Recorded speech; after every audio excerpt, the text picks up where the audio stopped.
Editor's note: the following contains bodies spoilers.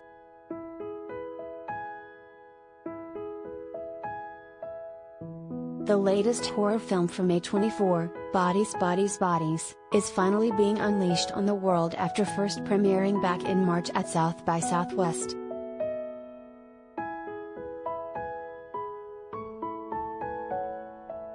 A wacky slasher whodunit for a new generation, it centers on a group of 7 friends who get trapped at a swanky mansion when a hurricane strikes.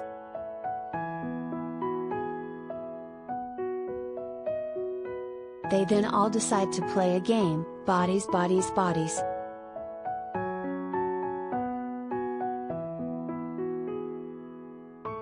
This is essentially a riff on a classic party game like Werewolf, where there is a murderer amongst the group that they will all have to discover.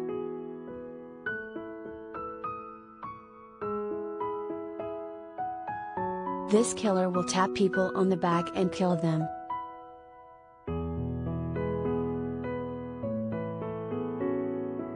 If a body is discovered, you shout out the name of the game and gather to vote on who you think it is.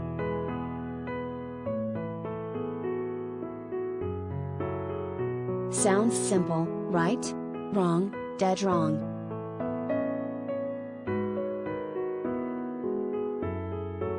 This seemingly fun gathering has many unexpected twists in store that will have everyone at each other's throats with no way out.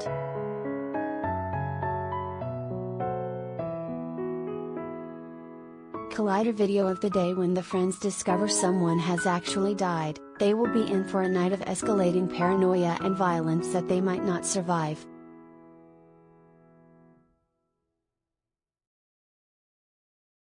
The film is one that is aggressively poking fun at both itself and its young characters.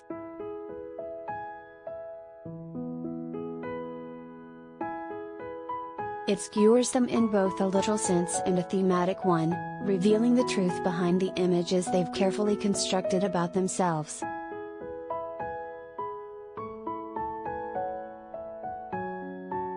Nothing is what it seems in this film, both when it comes to what is actually threatening the friends and who all these characters actually are.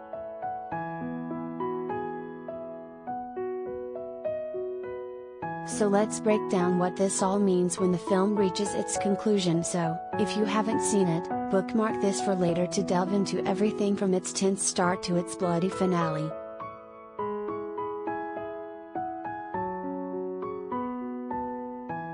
First, we need to establish a bit of groundwork of who all our players are.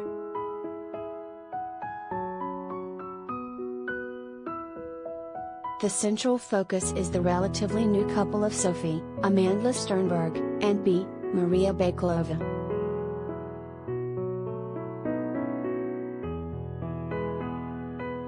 They both arrive last at the gathering, surprising everyone already there.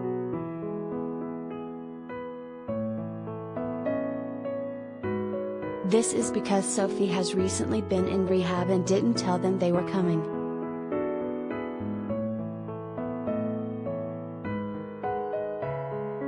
When they arrive at the family mansion of rich kid David, Pete Davidson, he seems a little annoyed.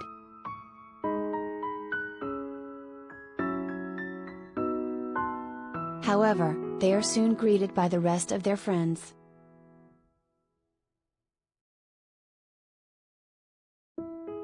Be it the insecure Emma, Chase Sue I Wonders, the observant Jordan, Myhala Harold, or the aggravating Alice, Rachel Sennett, everyone seems a bit uncertain about their presence, though they still mostly play nice.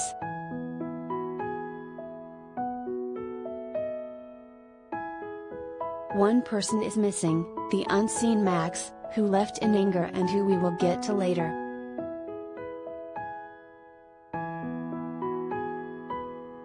The other odd person out of note is Greg, Lee Pace, a mysterious older man that Alice recently met on Tinder.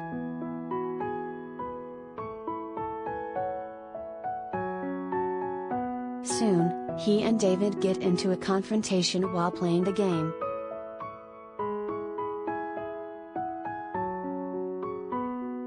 It ends without violence as both of them go off on their own.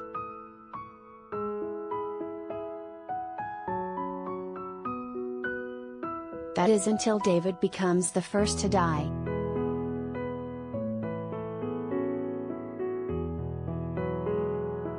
From the moment he is discovered outside with his throat cut, everything begins to unravel.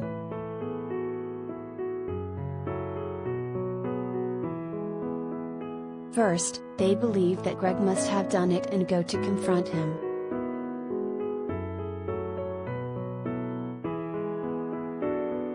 He seems perplexed by the accusation, though soon becomes aggressive in defending himself.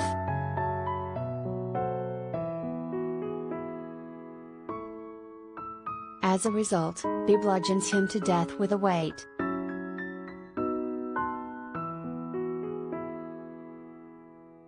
Then, uncertain if they were correct, the remaining characters begin to die off.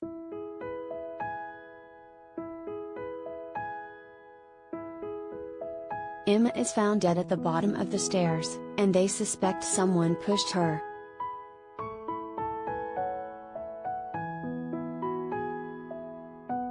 Jordan, Alice, and Sophie then turn on B, who they believe is lying about who she really is.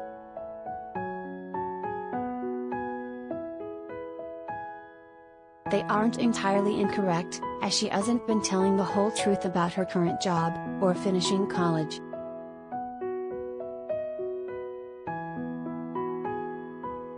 Still, they kick her out into the storm.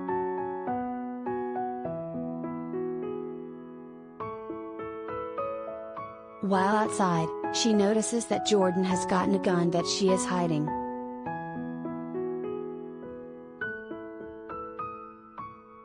When this is revealed, a scuffle ensues and Alice is shot multiple times before dying.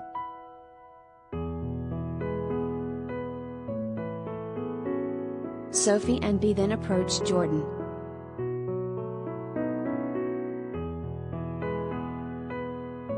A fight occurs, and she falls off of a balcony, eventually dying on the ground below.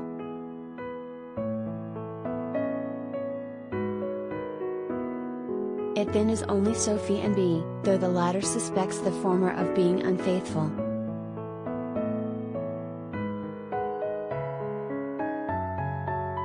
This culminates in a fight over a phone by the pool to determine if this is true.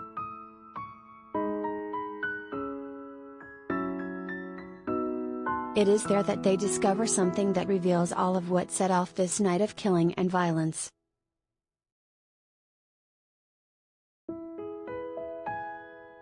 Covered in mud, yet still functioning, is David's phone.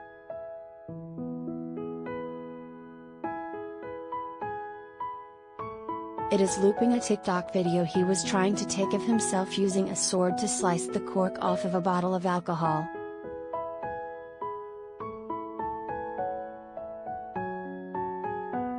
He had seen Greg do it before and clearly was trying to replicate it, though Greg starts drunkenly cutting towards himself.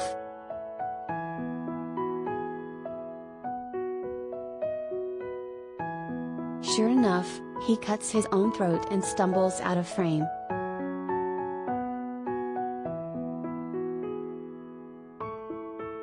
The beginning of all this was not a murder, but a completely accidental self-inflicted maiming.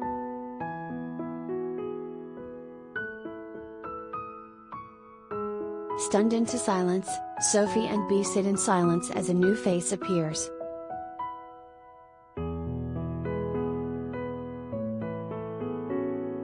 None other than Max, Connor O'Malley, walks up to observe the devastation that has taken place while he was gone.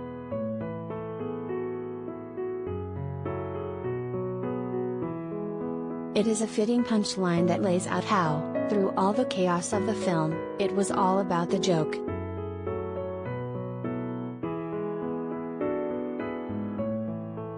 Not just in the chuckle sense, though there are plenty of those, but in something more cutting.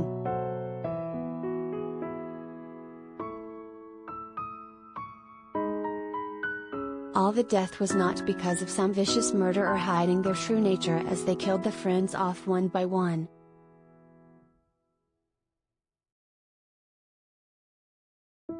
The more haunting and humorous reality is that all the friends were the ones who set this in motion.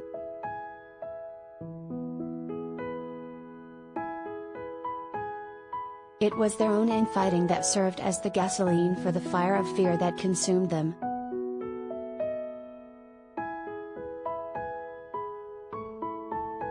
Every death was either an accident or one they carried out themselves, driven by the dread that only existed in their minds.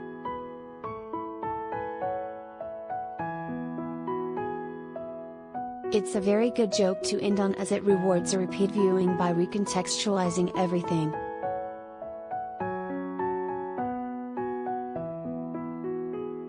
All the tension that we saw in the beginning, built upon long simmering resentment, was what proved to be the downfall of the friends.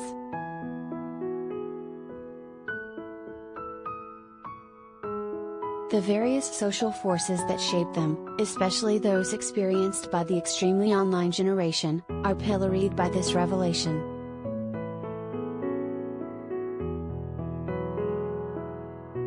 All the arguments they happen over the course of the night become more honest as they give voice to the underlying dysfunction that had been left unspoken up until then.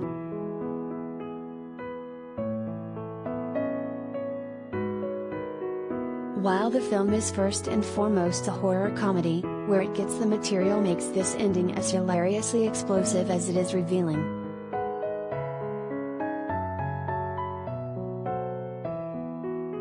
It excavates all the ways its characters are insecure or struggling, grounding the experience of the ending and finally laying all these cards on the table.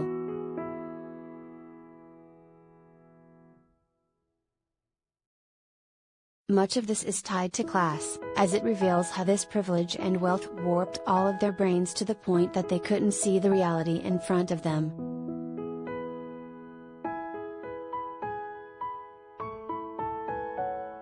While B was also caught up in the chaos, it is notable that she is the only one who could see clearly and ends up discovering the truth.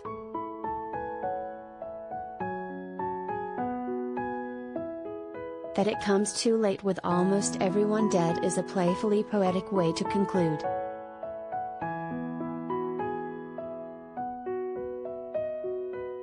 It is a film that sets out to poke fun at everything and everyone within it, culminating in this final punchline that crystallizes all its absurdity.